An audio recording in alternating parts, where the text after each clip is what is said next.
Passionnés et créateurs, bonjour à vous. On se retrouve aujourd'hui pour une petite vidéo que l'on m'a demandé en fait sur le réglage de la lame non profonde, je précise parce que je pense que c'est la même chose, mais ne l'ayant pas, je ne peux pas vous dire si c'est exactement le même style de réglage.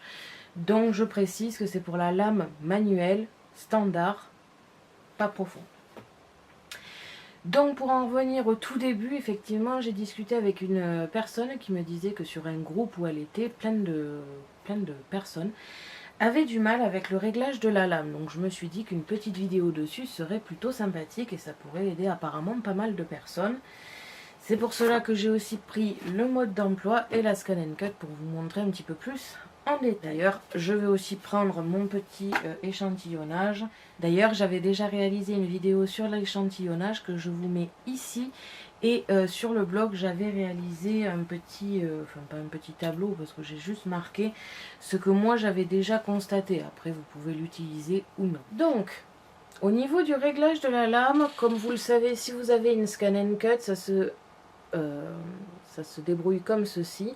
Donc comme il est indiqué sur le mode d'emploi, quand vous voulez régler la lame, vous allez au maximum de sa sortie de lame et après vous choisissez le numéro.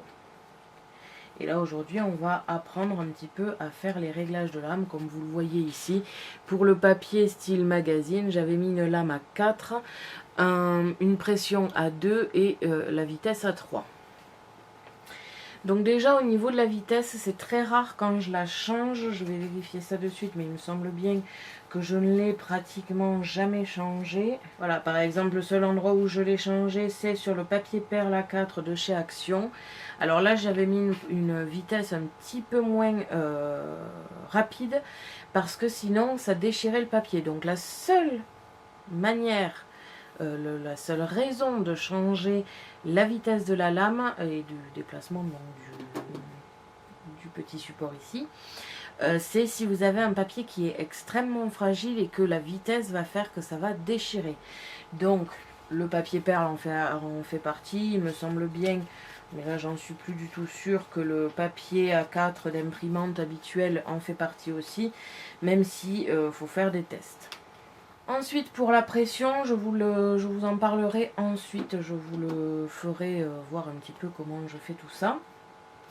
Pour la lame en question, vous avez dans votre mode d'emploi un papier comme ceci, vous expliquant un petit peu le réglage de la lame et de la pression de coupe par rapport à certains papiers, comme vous pouvez le voir ici. Vous avez par exemple le papier d'imprimante, donc du 80 grammes par mètre carré. Donc ça c'est bien aussi qu'ils le précisent parce que on n'a pas forcément, on ne sait pas trop de quoi ils parlent. Par exemple quand ils disent papier cartonné entre parenthèses fin, est-ce que c'est plus du canson qui parle ou ce genre de choses, on ne sait pas. Donc vous avez quand même juste à côté une colonne avec les grammes par mètre carré. Donc ça peut vous aider aussi parce que ce soit sur les papiers de chez Action ou autre, vous avez souvent écrit le grammage. Ensuite, quand vous avez donc le papier imprimante en 80 grammes par mètre carré, il vous donne un réglage de lame à 3 et un réglage de pression à -1. Ce qu'il faut savoir, c'est que la moitié des réglages qui sont là-dessus ne sont pas totalement vrais, on va dire. Je vais vous parler d'un exemple concret.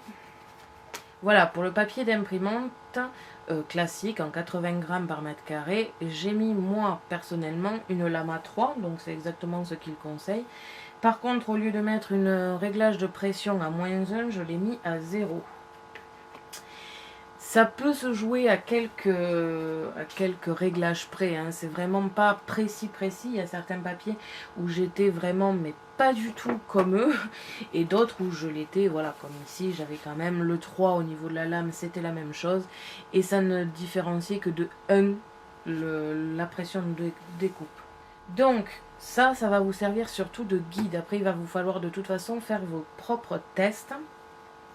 Je fais d'ailleurs une petite parenthèse pour celles qui ont, ou ceux qui ont la Scan Cut nouvelle génération, donc les DX et non les CM comme j'ai. Vous pensez que cette vidéo ne vous est pas destinée, cependant j'ai eu pas mal de retours de personnes qui ont les nouvelles machines où la lame auto-ajustable ne fonctionnait pas très bien et soit déchirait le papier, soit déchirait le support, donc ça arrivait très vite à la catastrophe. Il faut savoir, alors je ne sais pas exactement dans les détails parce que je ne l'ai pas sous les yeux, cependant les supports de lames et les lames standards ou profondes des anciennes machines sont tout à fait compatibles avec les nouvelles DX. La seule chose, c'est d'avoir les tapis adhésifs qui vont avec et non les auto-ajustables. Donc si vous êtes dans ce cas, que vous avez une DX et que votre réglage de lame ne va pas du tout quand il est en auto-ajustable, vous pouvez tout simplement avoir une manuelle. Il vous faudra justement faire les réglages vous-même en manuel, c'est le principe. Donc voilà, je préférais vous le dire aussi parce qu'il y a pas mal de personnes qui m'ont dit que c'était un gros problème la lame auto-ajustable. Après, je peux tout à fait comprendre qu'au prix de la machine et au vu de ce qu'elle promet, ça vous mette un petit peu en colère. Cependant, il y a toujours une manière de l'utiliser. Ne la jetez pas à la poubelle ou ne l'utilisez pas juste parce que la lame ne fonctionne pas. Il y a la possibilité d'avoir une lame tout à fait lambda. Donc je continue. Donc ça va me servir, alors je vous dis ça comme si j'étais débutante et c'est ce que j'ai fait quand j'étais débutante. Cette feuille-là va vous servir surtout à vous donner les bases. Quand vous serez comme moi et que vous aurez 2-3 exemplaires de faits, bon moi j'ai tout mon carnet qui est fait. Cependant il y a des papiers que j'utilise plus que d'autres comme vous l'avez vu dans mes vidéos, comme par exemple le papier de chez Action. J'ai utilisé au début quelques papiers de mon frère, j'ai fait du flex. Donc quand vous avez on va dire un petit échantillon, à partir de là vous pouvez tout faire. Parce que tout simplement, quand vous avez les 2-3 premières lames, enfin les 2-3 premiers réglages, après vous allez le savoir. Je veux dire, moi quand je vois un papier, je regarde un petit peu la texture, la rigidité, l'épaisseur et j'arrive à savoir à peu près combien il va me falloir de lames et de pression. Après ça n'empêche pas que je fais encore des erreurs et que je fais encore des tests parce qu'il y a des papiers que je ne sais pas, il y a des papiers qui ont l'air autant rigides qu'un autre et au final c'est beaucoup plus rigide donc il va me falloir plus de pression. Bref, dans l'idée je fais encore des erreurs et c'est pour ça qu'il y a la fonction test que je vous montrerai après. Donc pour commencer vous avez, comme je vous l'ai dit, ce petit mode d'emploi qui vous donne déjà un départ. Ensuite, comme il est expliqué juste en bas dans l'encart, pour avoir une idée sur des papiers qui ne seraient pas répertoriés, parce que là par exemple, les papiers de chez Action font 220 grammes par mètre carré et ça n'y est pas. Il y a du 200 grammes et après ça passe de suite aux 280 grammes par mètre carré. Donc c'est assez différent forcément, entre 200 et 280, il y a quand même une large différence, donc comment savoir ? Je vais pour cela prendre une feuille de type 220 grammes par mètre carré, c'est-à-dire les papiers de chez Action. Donc, quand ce n'est pas marqué, il vous donne quand même une petite astuce du règle de dépassement de la lame. Vous allez mettre votre lame au maximum, donc à 12, comme vous pouvez le voir, elle sort bien de mon petit support. Et vous allez diminuer votre lame jusqu'à ce qu'elle dépasse, mais alors de vraiment même pas 1 mm, c'est vraiment tout petit. Donc moi je sais déjà combien je dois mettre, donc je mets 6 pour du papier de chez Action. Et alors je ne sais pas si je vais arriver à vous faire ça, mais à vous montrer comment ça dépasse en fait. Je ne sais pas si je vais arriver à vous montrer, il faudra qu'il arrête de faire la mise au point sur mon visage, et je ne sais pas si vous voyez. En fait ça dépasse vraiment de... Je ne pourrais même pas vous donner une mesure parce que ça dépasse de quelques... Même pas millimètres, je ne sais même pas comment vous donner une indication parce que ça vraiment ça ne dépasse que le tout petit bout de pointe qu'il y a sur la lame. Donc ça va vous permettre, on va dire, d'avoir à peu près toutes les cartes en main, ça va traverser le papier. Cependant, même avec un papier très rigide, même si vous mettez la lame qui dépasse à peu près bien du papier en cartonné, je vais dire, parce que c'est souvent du papier très cartonné qui est très rigide. même avec ça, il va falloir quand même gérer la pression de lame parce que malgré tout, même si dans l'idée votre lame passe au travers, ça n'empêche pas que s'il n'y a pas assez de pression, le papier est tellement rigide que ça ne traversera pas. Donc pour le réglage de la lame, comme je vous ai dit, il faut que ça dépasse. Ça, c'est obligatoire. Comme je vous ai dit, vraiment toute petite pointe qui dépasse. Vous ne devez vraiment pas faire dépasser toute votre lame parce que sinon c'est le support qui va vraiment être abîmé. Donc là, avec ce que je vous ai dit, vous avez de quoi régler la lame, vous avez réglé la vitesse aussi. Donc maintenant, la seule chose qui vous reste, c'est la pression. Encore une fois, je vous le répète, sur ce petit mode d'emploi, comme je vous l'ai dit, la moitié du temps, il ne change pas, à part au niveau des tissus, sinon la plupart du temps, il ne change pas le réglage de la pression de découpe. Et personnellement, j'ai toujours trouvé qu'il y avait des problèmes à mettre un réglage de pression de découpe à 0 et même sur des papiers rigides, parce que là, justement, sur du 280 mètres carrés, grammes par mètre carré, pardon, ils mettent quand même une pression à 0 et comme je vous l'ai dit, c'est très rare quand j'ai une pression à 0 à part le papier d'imprimante. Après, j'ai toujours du 2, 3, on va dire 4, 5 maxi en temps habituel. Après, sur les papiers très rigides, je vais essayer de vous trouver un exemple de suite. Donc là, par exemple, c'est le seul papier qui est dans ce cas-là. Enfin, le seul papier, c'est même pas un papier. Je sais pas si vous allez le voir, mais en fait, c'est de la mousse pailletée que j'avais pas mal de temps utilisée. Et j'ai un réglage de lame à 12, donc c'est le plus grand réglage que j'ai déjà sur la lame.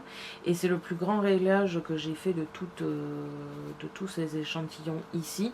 À chaque fois, c'est un réglage beaucoup moins puissant. Mais le 12, c'était assez exceptionnel. Et comme vous voyez, malgré le 12 qui dépassait sérieusement de la mousse, ça n'empêche pas qu'il me faut une pression à 6. Parce qu'en plus, la mousse a l'avantage de se ramollir, on va dire, de se plier sous la lame. Donc il fallait que j'ai une sérieuse pression pour que la force de la lame rentre dans la mousse. Après, au niveau donc des réglages de pression, donc voilà, après au niveau des réglages de pression, le maximum que j'ai donc c'est le 6 avec la mousse et juste en dessous c'est du papier cartonné de mon frère qui est assez épais et très rigide et il me fallait une pression à 5 et la lame à 9. Donc comme vous pouvez voir, moi le pression 0, je ne comprends pas que ça puisse être écrit parce que je vous dis que c'est vraiment très rare quand j'ai une pression à 0. C'est vraiment sur des papiers très fins et très fragiles.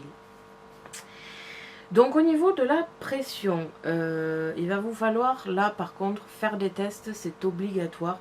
Il n'y a aucune manière de le savoir comme ça dès le départ.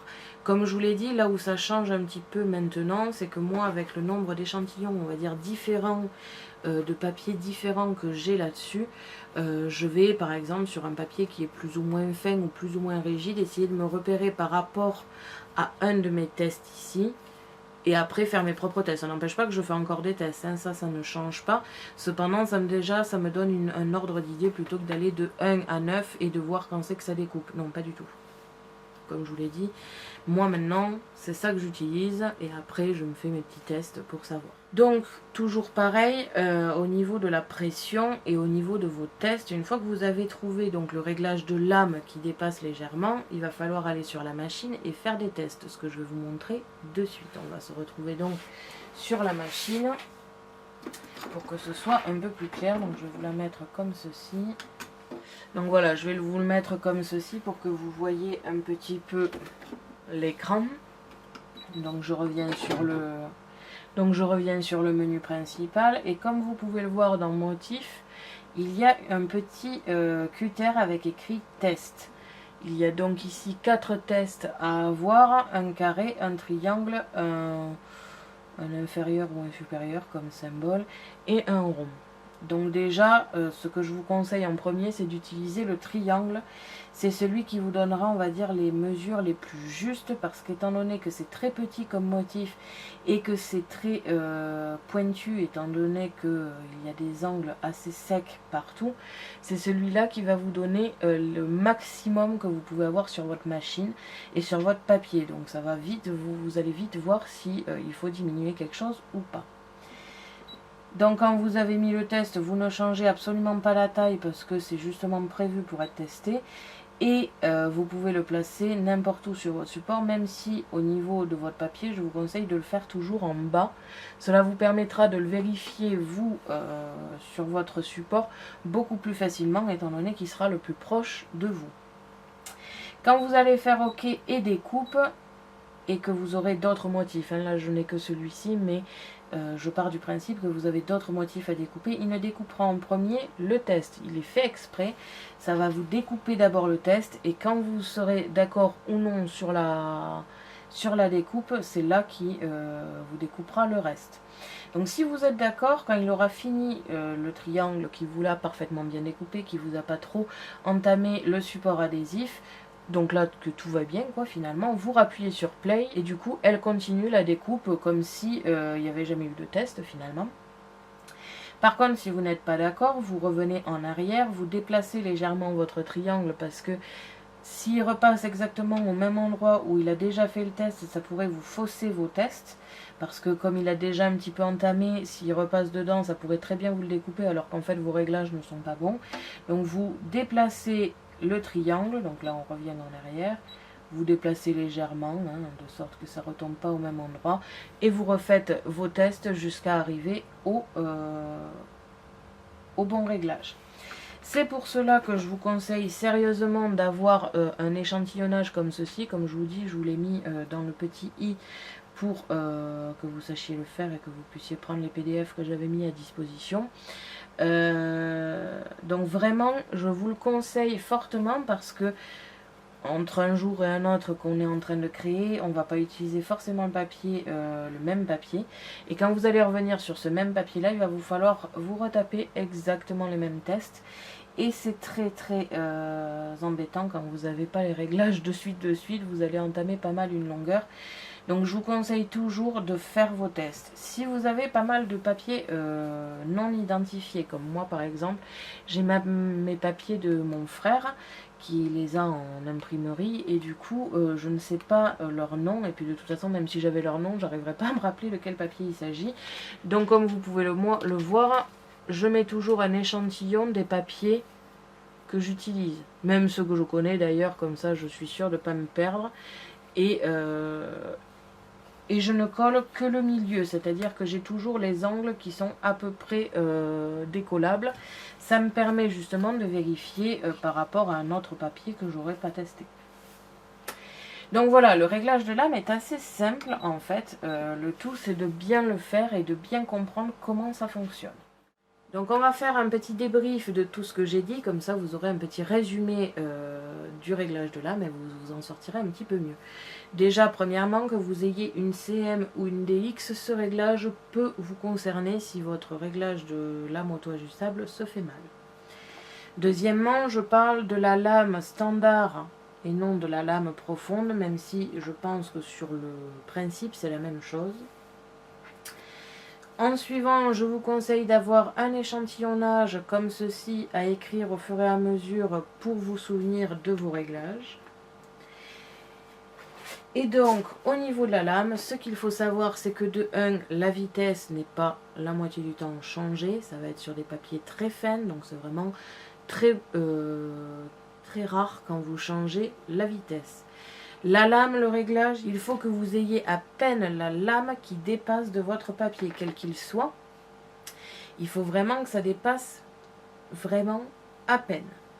Au niveau de la pression, il va falloir faire des tests, donc de 0 à 9 il me semble. Et donc pour vous donner un ordre d'idée, sur mon blog, dans l'article de l'échantillonnage, j'y ai référencé tous ceux que moi j'ai déjà testés. Donc comme ça vous aurez déjà une petite idée de comment faire vos propres réglages. Donc je vais prendre un exemple concret, c'est-à-dire le papier de chez Action, parce que c'est celui que j'utilise le plus souvent et je pense que pas mal d'entre vous utilisent pareil le même style de papier. Je pense d'ailleurs que même pour ceux qui viennent de marque, ça doit être dans les alentours du 220 grammes par mètre carré, donc ça doit à peu près être similaire. J'ai mis une vitesse à 3 parce que la vitesse ne se change pratiquement jamais. J'ai mis une lame à 6 parce que en avançant, quand je suis à 6, ça dépasse très légèrement la pointe de ma lame. Et au niveau de la pression, comment j'ai fait? J'ai d'abord mis une pression à 0 parce que j'ai suivi ce petit mode d'emploi. Donc comme je vous ai dit, ça va vraiment vous aider au début. Après, vous allez complètement l'oublier parce que la moitié du temps, c'est faux. Donc ça, c'est vraiment ce que je vous dis, comment j'ai fait moi. Donc j'ai fait mon petit test triangulaire. N'oubliez surtout pas que c'est le triangle qu'il faut prendre. Je trouve que c'est le plus juste au niveau des motifs que l'on pourrait faire sur le programme et après importer sur la machine. Donc vous faites un petit test triangle. Vous commencez avec la pression à 0. Ça n'avait pas fonctionné, ça ne découpait pas. J'ai donc mis une pression à 1. Ça ne découpait pas non plus. J'ai donc mis une pression à 2. Et là, ça découpe parfaitement, comme vous pouvez le voir dans la moitié de mes vidéos de création Scan & Cut. Et donc voilà, après, je peux vous avouer quelque chose, c'est que sur certains cas, comme des papiers, comme je vous ai dit, surtout de mon frère en imprimerie, qui a des papiers de très haute qualité et souvent très rigides, là, celui-ci, par exemple, le papier noir, avait une lame à 10 et une pression à 4. Ce fut un des premiers tests que j'ai fait. Alors déjà, la lame à 10, ça m'a fait énormément bizarre parce que ça dépasse quand même pas mal. Donc là, je vais vous expliquer un autre cas exceptionnel, mais un autre cas qui peut vous arriver. Personnellement, j'ai très peur de mettre beaucoup trop de pression parce que sur certains papiers rigides, si je mets trop de pression avec la lame, ça m'embarque le papier parce que le support adhésif n'est pas assez collant pour résister à cette pression-là. Donc ce que je fais, c'est que je vais jouer quelquefois sur la lame et sur la pression. C'est-à-dire que là, au niveau de la lame, je devais dépasser à 8 ou 9. Donc c'est vraiment pas beaucoup, hein. Je n'augmente pas de 10 à chaque fois. Donc là je devais être à 8 ou 9 au niveau de la lame. Et j'ai eu beau augmenter la pression, au bout d'un moment ça m'a plus enlevé mon papier de sur le support que découper mon papier. Donc là il va falloir réduire la pression pour éviter que le papier s'en aille du support et augmenter la lame même si ça dépasse un peu plus. Parce que certaines fois c'est tellement rigide que la lame n'arrive même pas à rentrer dans le papier, ce qui fait qu'au final ça ne découpe pas. Mais ça c'est très très rare, je vous dis, c'est vraiment dans des cas où vous êtes vraiment à un niveau assez élevé au niveau du réglage de lame et que vous avez des papiers un petit peu tordus comme des fois j'ai aussi. Donc ça va être au fur et à mesure, vous allez apprendre à gérer à peu près les deux en même temps. Après, comme je vous dis, la plupart du temps, c'est la lame par rapport à l'épaisseur du papier. La pression, vous faites des tests. Et la vitesse, c'est réglé d'avance parce que c'est toujours 3. J'ai jamais pratiquement changé. C'est vraiment très très rare. Comme je vous dis, là sur le papier d'imprimante, je l'ai à 2. Et sur les papiers de magazine, je suis quand même à 3. Donc ça dépend vraiment du style que vous avez de papier et de fragilité. Donc voilà, ça va être vraiment un petit jeu entre la lame et la pression et je vous ai donné quelques petites astuces pour savoir les régler. N'hésitez pas à me dire si ça vous a aidé. Merci à tous d'avoir regardé ma vidéo, n'hésitez pas à me poser des questions ainsi qu'à me dire en commentaire ce que vous avez pensé de cette vidéo et si le réglage de lame vous paraît facile ou non. Je vous invite à me suivre sur mon blog ainsi que mes réseaux sociaux que vous pouvez retrouver dans la description de la vidéo. Et n'oubliez pas que j'ai un lien en partenariat avec Megacrea qui se trouve aussi dans la description. À la prochaine pour de nouvelles créations.